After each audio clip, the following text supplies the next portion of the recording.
as individuals. And does this also vary with age? This one does not vary with age. In fact, I was coming to that point because that was the initial process of talent identification. Then if you are past that age and you had not gone through that process, then you can still identify this talent when you are an adult. Now, when you are an adult, what you need to be given is a chance just to identify what consumes your time most, what you can do to an extent that you lose track of time. You get the point? What you can find yourself doing to an extent that you now lose the track of time. Because you are so occupied with it. You are so occupied with this activity to an extent that you even forget what you are supposed to do the next hour. And this is a positive activity. And this is a positive activity. And I want to discourage the youths, because the youths think that watching soccer is a talent. Watching soccer, because most of them are engrossed. You're saying watching, not playing. Watching is not a talent, or watching is not a career.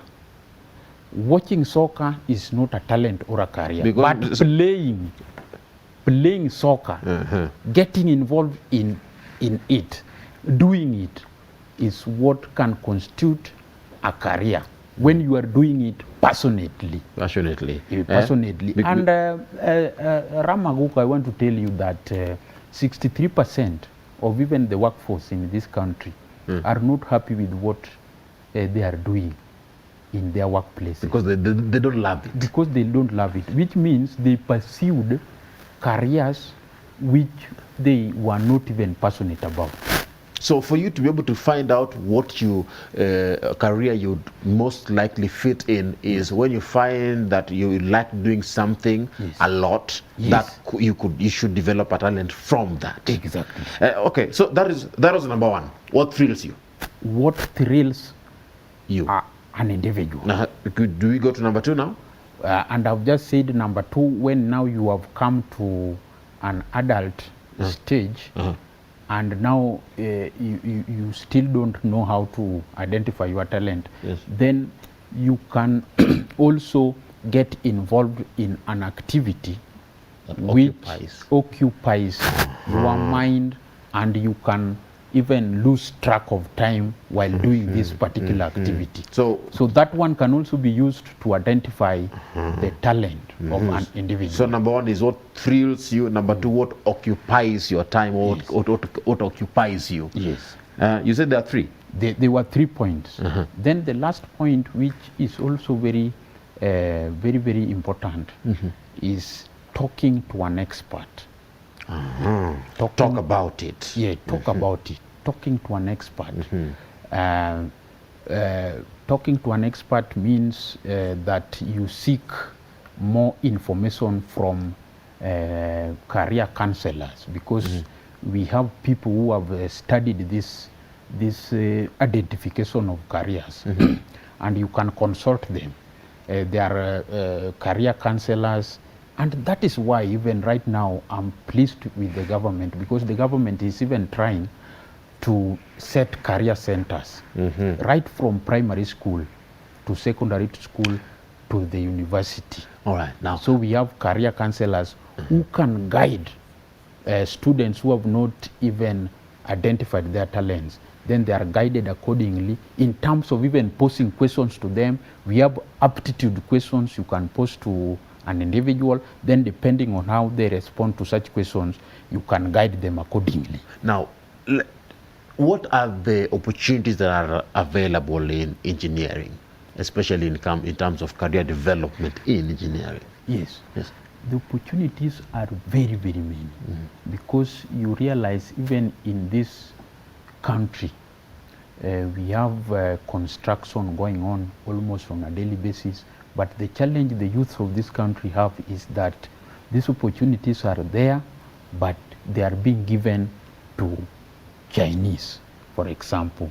They are being given to Germany, the contractors from Germany, and yet we have people in this country who can even undertake this opportunity. Do you have Kenyan engineers who are capable of, coming up, rising up to the occasion? I've just given you an example of myself, and Your I proposal know to the county government of Kisumu, and they refused in total that this device will expose the county government.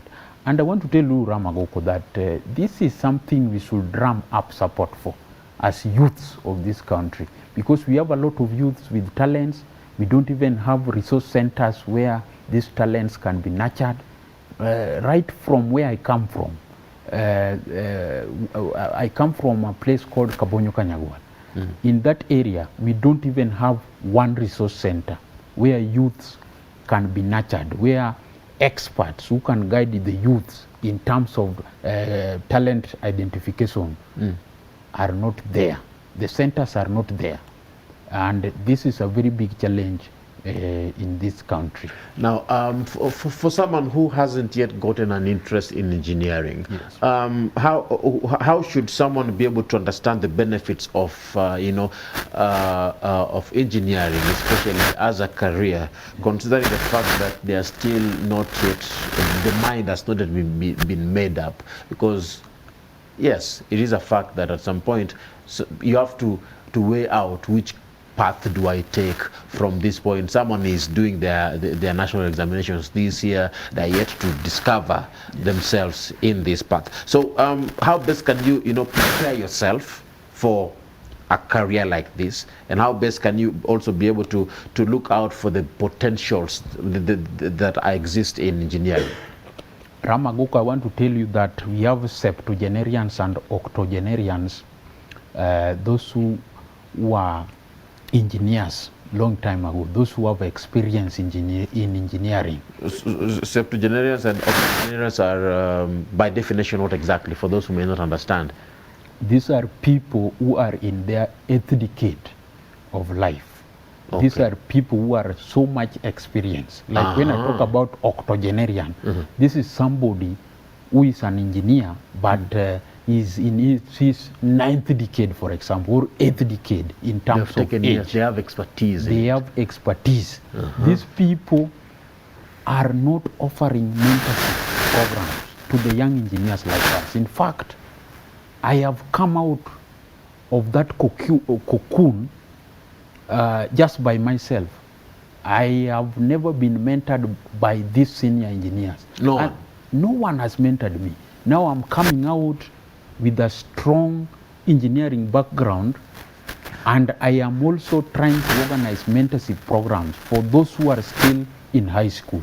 And that's why I want to plead with them, these octogenarians, these people who have a lot of experience, the old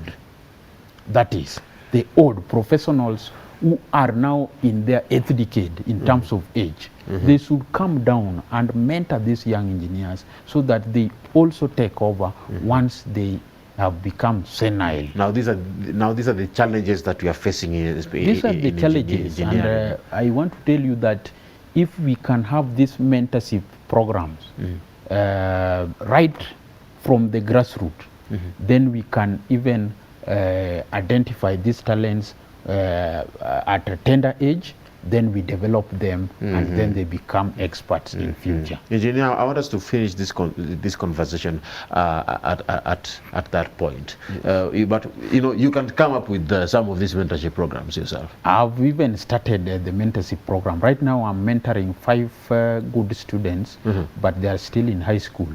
So high school. Wow. Yes, they are still in high school. So I'm mentoring them in terms of even guiding them to do coding, because I know I'm also an expert in SCADA and PLC program or technologies. So I'm even guiding them to do coding, Python coding, and everything related to electrical engineering. And they are doing very well. For someone who is watching you and they'd like to reach out to you, is there any way that they can be able to get you? Yes, I'm all over in social media. I have a page called Engineer Paul Odindo, and they can even join the page, because that will enable me to reach out to very many people, because I want to touch lives even across the globe. Thank you very much, Engineer. Yes. Follow him on Facebook, Engineer Paul Odindo. Engineer Paul Odindo, that is my page. My Facebook is just Paul Odindo, because I opened the Facebook when I was still in high school and I had not attained the title engineer. So right now I have a page. But you can edit it. I can edit it, but I've just made it to remain the way it is. The way it is. All right. Thank you very much, Engineer. Yes. It's a pleasure having you. Yeah.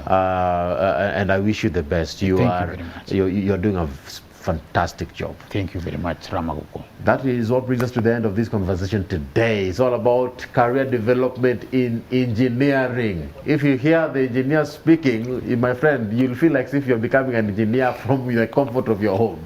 Well, that brings us to the end of this conversation. The hashtag, as always, is Why in the Morning on Twitter, at Ram Aguko, at Y254 channel on Twitter and Facebook. Drop in your thoughts about Engineer Paul Odindo and this conversation. May God bless you. God bless the work of your hands. Have a fantastic day. See you again next week on Monday. My name is Ram Aguko.